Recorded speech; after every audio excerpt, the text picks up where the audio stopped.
தினமும் கன்சிஸ்டண்ட்டாக வீடியோ போடுறிய ஒரு ஃபாலோ இல்லை, ஒரு ரீச் இல்லை, ஒரு சப்போர்ட் இல்லைன்னு சொல்லிட்டு எல்லாமே விட்டுறலான்னு யோசிக்கிற நிலைமையில தான் வாக்கிங் போகும்போது தலைவரை பார்த்து தலைவருக்குள்ள அவ்வளோ டேலண்ட் இருக்குது. அப்போ தான் யோசிச்ச டேலண்ட் இருக்கிறவங்களோ சரி, டிசிப்ளினாக இருக்கிறவங்களோ சரி, யாரும் சப்போர்ட் பண்ண மாட்டாங்க, ஃபாலோ பண்ண மாட்டாங்கன்னு சொல்லிட்டு மனசு தேத்திக்கின்னு தலைவர் ஒரு பெரிய மோட்டிவேட்டராக யோசிச்சுன்னு என்னோட டேவை ஸ்டார்ட் பண்ணுறேன். வாட்ஸ் அப்பாமே கத்தால ஏஞ்சிருந்தோன்னு பொடவை அடிக்கிற மாதிரி நான் தூங்கினுக்கிற கம்பளியமாச்சு. அது கம்ப்ளீட்டாக கைஸ் சத்தியமாக. அதுக்கப்புறம் எங்கள் தங்கச்சி என்னை பொட்ரா யூஸ் பண்ணாங்க. எப்படின்னாக்கா அவங்க வேலைக்கு போகலன்னு சொல்லிட்டு அவங்க நோட்ஸ் எடுத்து போய் அவங்க கொலிக்கிட்ட கொடுன்னு சொல்லிட்டு கொடுக்க வச்சாங்க.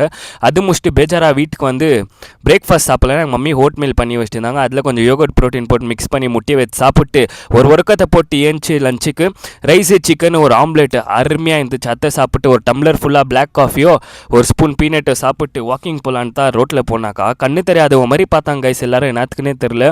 அதுக்கப்புறம் எங்கே பாருங்களேன் பச்சை பசேன்னு இருந்துச்சு நம்ம லேக்கு. அதை எப்படி மாற்றின்னுங்கிறாங்க சத்தியமாக அவ்வளோ வயிறு எரியுது. ஏன்னு சொல்லிட்டு பேஜாரில் இந்த லுக்கை பார்த்தோம். அப்போ தான் யோசிச்சேன் காத்தால நைட் முட்டை கூட வாக்கிங் பண்ணலாம் இந்த ஒரே ஒரு வியூ கோர்ஸ்ன்னு சொல்லிட்டு. இங்கே ஃபுல் இருட்டாகுது. ஏன்னாக்கா அந்த இருட்டில் நானும் கொஞ்சம் இருட்டாக தெரியும், அதனால தான் வீடியோ எடுக்க முடியல. ஆப்ஸ் அங்கேயே முடிச்சுட்டு அதுக்கப்புறம் வரும்போது வாக்கிங்கில் இந்த பேக் தான் மாட்டின்னு வந்தேன். 4 kg பேக் கைஸ். அதை போட்டுன்னு ஒரு 10 கிலோமீட்டர் எடுக்கிறேன். ஃபீடிங் ஸ்பாட் ஃபார் ஸ்ட்ரே டாக்ஸ்ன்னு போட்டிருந்தாங்க. சத்தியமாக அவ்வளோ குஷி ஆகிட்டு நம்ம ஜனங்களா இந்த மாதிரி மாறிட்டாங்கன்ட்டு ஒரே குஷி. அந்த குஷியிலே வீட்டுக்கு வந்து நான் ப்ரோட்டீனை வச்சு இந்த ஃப்ரிட்ஜில் பார்த்தா எங்கள் மம்மி தூக்கி ஃப்ரீசரில் வச்சுருந்தாங்க. அத்தை எடுத்து மெல்ட் பண்ணி சாப்பிட்றதுக்குள்ளேயும் டைம் ஆயிடுச்சு கைஸ். அதுக்கப்புறம் எங்கள் அக்கா ஃபோன் பண்ணி கூப்பிட்டாங்க. என்னன்னு பார்த்தாக்கா நான் காம்படிஷன் பண்ண போகிறேன்னு சொல்லிட்டு எனக்கு வே மிஷின் வாங்கி கொடுத்துட்டு இருந்தாங்க. பூரா குஷி. அதே குஷியில் இன்றைக்கி போய் புஷ்டே தான் எவ்வியா புஷ் பண்ணேன். ஃபஸ்ட்டு வேரியேஷன் வந்து பெக் ஃப்ளைஸு, அதுக்கப்புறம் செகண்ட் வேரியேஷன் பண்ணலான்னு வரும்போது தலைவருக்கு 3வது மசில் ஆக்டிவேட் ஆயிடுச்சு.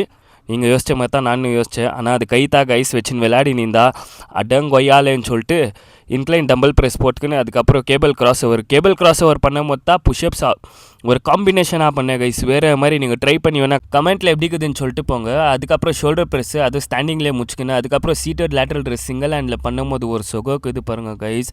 அந்த மசில் கனெக்ஷன் கூட வேறு மாதிரி கைஸ் சத்தியமாக சக்கத்தாக இருந்துச்சு. அது ஆயிருந்தோன்னா அதுக்கப்புறம் கேபிள் எக்ஸ்டென்ஷன் ட்ரைசப் முடிச்சுட்டு டேரெக்டாக வீட்டுக்கு வந்து டின்னரு சிக்கன் வெஜ்ஜிஸு ஒரு ஸ்பூன் யோகட் சக்கத்தாக இருந்துச்சு.